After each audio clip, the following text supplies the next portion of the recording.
Steve woke up because of the strange silence. No animals, no villagers, even the wind was gone. The moment he stepped outside, he realized he was completely alone. The village looked abandoned only seconds ago. Doors were open, furnaces were still burning, but nobody was there. Something terrible had happened here. Inside the blacksmith's shop, unfinished tools were covered in dust. Someone had been working here and suddenly disappeared. Then Steve noticed scratches on the wall. "Don't stay here at night." The first night arrived. Steve heard footsteps outside his house, but when he looked outside, nobody was there, only the dark forest watching him. In the middle of the forest stood a wooden sign, "You should not have entered." Steve didn't understand who placed it there, but the writing looked fresh. The footsteps were getting closer. Steve started running through the forest, but the feeling never disappeared. Something was following him, and it knew his name. Through the thick fog, Steve discovered a massive ruined castle. He had never seen it before, but somehow it felt familiar. The giant castle doors slowly opened by themselves. Inside was complete darkness. Then Steve heard a quiet voice whisper, "Finally." Everything inside the castle was covered in dust. It looked abandoned for hundreds of years, but somehow the torches were still burning. Another sign appeared on the wall, "Leave before IT sees you." Steve turned around and saw a dark figure standing at the end of the hallway.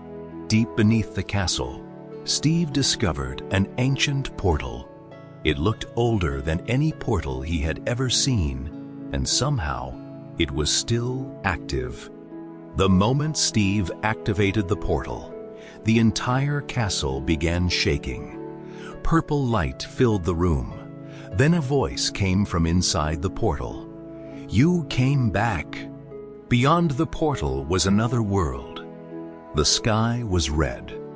Floating chunks drifted through the darkness like deleted pieces of reality. Far away in the darkness, Steve saw someone standing still. It looked exactly like him, but its eyes were glowing white.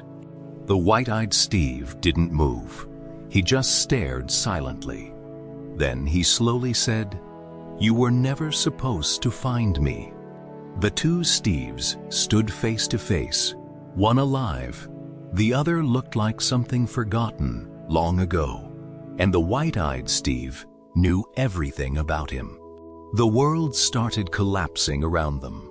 The sky cracked apart. Blocks disappeared into the void. Then the white-eyed Steve whispered, "This server was deleted long ago." Steve discovered stone statues of players frozen in fear. It looked like they tried to escape, but never made it out. A giant wall filled with glowing, deleted usernames stood in the darkness. Slowly, Steve found his own name on the list. The castle began collapsing into the void. The world was breaking apart, piece by piece, and the two Steves stood above the darkness as everything disappeared. Then Steve finally understood the truth. He was never a player. He was the last NPC forgotten by the system. Only one final chunk of the Minecraft world remained.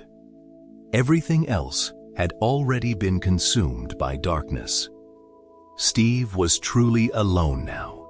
Steve sat silently at the edge of the world, staring into the endless darkness, knowing nobody would ever enter this world again. A message suddenly appeared in the sky. Last NPC detected. For the first time, Steve felt real fear, because now the system had found him. The final torch slowly faded out, and with it, the last living Steve disappeared forever.